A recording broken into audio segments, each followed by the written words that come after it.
So what I'm going to do is I'm going to introduce our next speaker, Mags Amond. Mags Amond is a retired primary school teacher, and she has just completed her PhD research in the area of NEARImeets. And we're delighted to have you here, Mags. Thank you so much for joining us. And she's currently having a bit of a recuperation phase after her studies. So we're delighted to have you here to talk a bit more about that work. So welcome, Mags. Thank you. Great. Do you want to say hi, Annette? Hi, I'm going to get the staff to do the screen share.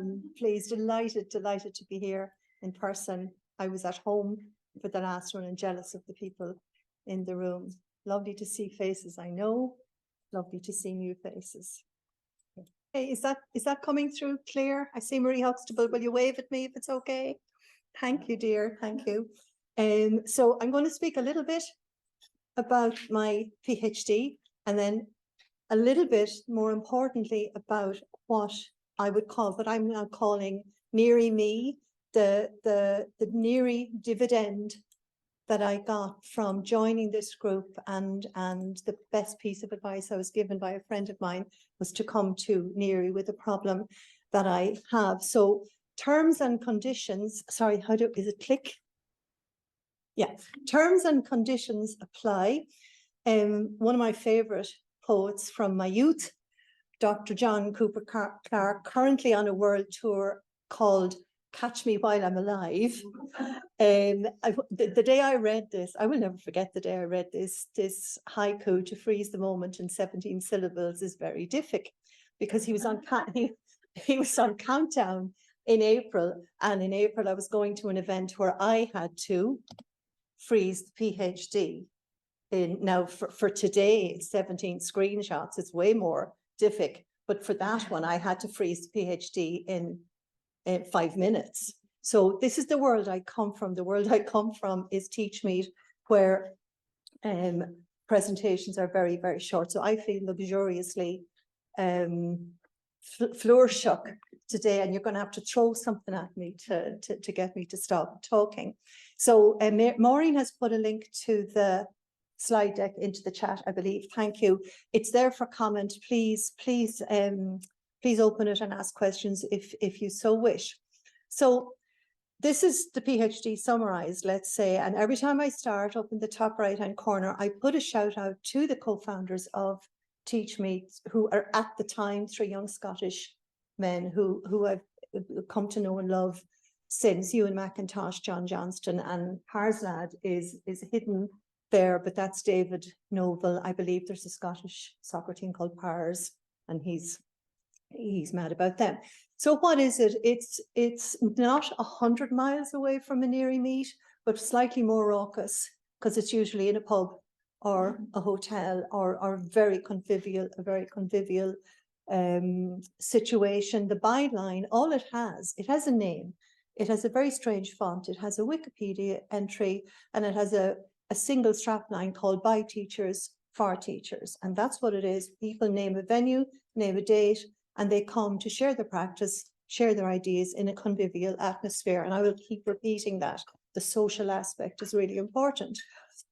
And it says here it was introduced into Ireland in 2009. That was me, Conor Galvin, and John Heffernan, and Conor of this parish, the Computers in Education Society of Ireland, of which Maureen is a stalwart as well. But all data is good data, as David Seldary, and this is most of what I have here are screenshots from the PhD, but this was my pre-data messing around, and I started the PhD in 2016, but I actually had started to look at these in 2015 and say, where did it come from? What is it? And on the left-hand side is my little conceptualization that it's an unconference that's afforded by social media. It couldn't have happened before 2006, because we just spoke about here in the room about Twitter. That's when Twitter started. But it comes directly from Harrison Owen's open space technology, and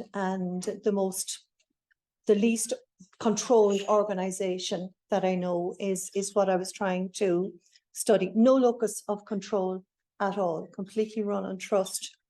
and trust and hope, let's say. So my research aim was to establish the nature, the niche, the essence of TeachMeet. And I faffed about, all data is data, I faffed about for 3 years before I had methodologies of any description, whether they be methods or methodologies. And I was deep into literature, which handed me methodologies. And somewhere in the middle of all of this, somewhere around interpretative phenomenological analysis, was when I met NEARI. I'll come back to that in a while. So my methods were observation, questionnaire, and interview. Just get down, get into it. And I was immersed in it. I was the original insider researcher. This was my conundrum for the first 3 years, coming from a background of being a second level science teacher, where everything had to be X causes Y, everything had to be a fair test. So I lived with a year of terror and fear of bias until I came here and got set free from that. The literature, I just put some of the literature here for the main reason that my literature gave me my methodology. So I've never called TeachMeet an organization. I only realized that the other night when I was getting ready for this. I said, gosh, Mags, one of your 3 big buckets of literature was the self-organized, the leaderless organization, but you've never once called TeachMeet an organization. It has no structure, it has no brackets around it. But where I got my, and I'm smiling down at the king of organization in the corner, where I got my methodological push from was Carl Weick, the 4th one down. Where I got my appreciative inquiry idea was from Harrison Owen. The literature told me, was staring at me, what methodologies to follow. At the time, there was only one paper in the corner, Ms. Bennett's paper, that actually talked about TeachMeet in detail. Now there's 2 because I have added in, now I'm in there with Liz in the center. But if you look at the coloring there, the gold standard literature down in the CPD, in professional development, so heavy, so dense, but a lot of it very, very impractical to me, who had just retired as a full-time second level teacher. In the TeachMeet corner and in the leaderless organization corners, much more grey literature, but much more practical, much more applied to the situation I was trying to explain or trying to make sense of. So I'm doing a sense-making exploration. I also discovered that it's sort of data to be collected, but data to be analysed. Nobody told me that at the start. You know, how are you going to collect your data was the big thing all the time. And then the big brick wall that brought me here was, oh, what am I going to do with all this wonderful stuff? And that's why I keep them separately. I was doing an appreciative inquiry into a phenomenon that I was deeply embedded in, but I could see people were getting great joy from. But I had to have a really strong protocol to the analysis of that. And this suggestion of interpretative phenomenological analysis with its double hermeneutic and invitation to the insider to be the instrument, very scary, very, very scary stuff. And that's when Conor Galvin said to me, you need to go and talk to NEARI. And that was 2019. That was the first time I spoke in Galway to ye and asked, I went saying, how do I do this? How do I put me in the middle of it and keep it, you know, keep it safe, keep me safe, keep everything, all the plates spinning in the air. So I'm just putting two of the what I would call the lovely, easy to read sets, the answers that were they analysed themselves. The words people use, this rings bells to me when I think about NEARI and NEARImeet, collaborative, informative, fun, sharing, inspiring. And this is why I need to have a conversation with Tomas O'Rourke again. You know, this is what TeachMeet teachers think of TeachMeet. And on the right-hand side, I was so excited because we got Qualtrics software in Trinity to use, and I wanted to have a pin the tail on the Dunkity just to see. And 66% of the people who did the 302 people took a survey, put the TeachMeet and the other meets and conferences they were using into an intersection between personal learning network, community of practice, and professional development. And I had got those three in my pre-scrape of the data. This is what teachers were calling it before I ever started to ask anybody all over the internet, best CPD yet. This is my personal learning network. Love being part of this community of practice. So they're what I would call the easy, quanti things to be looking at.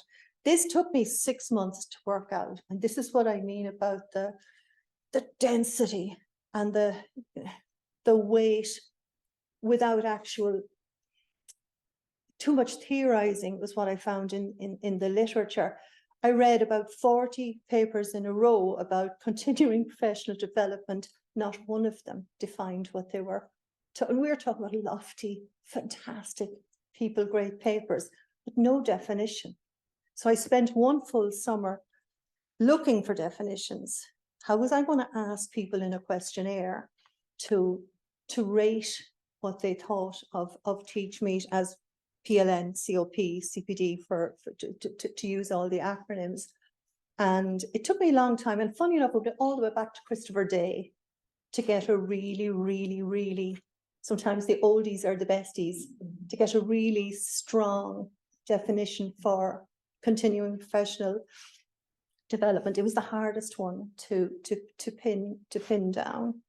And I actually did a huge audit of myself. The entire bedroom wall was covered in my life. I audited myself according to everything I had ever done. And NEARIMeet was in there somewhere. So this is an appendix from the PhD. I just used this in order to ask in order to make the question simple on a questionnaire. The background thinking had to be really, really complex. The more simpler you wanted the front end to be, the more complex the back end had to be. But I did come up with definitions to work with and characteristics to work with. And most people came back with the intersections. That's where it sat. That's where TeachMeet sat for them, was in the intersections, the informal intersections. Here,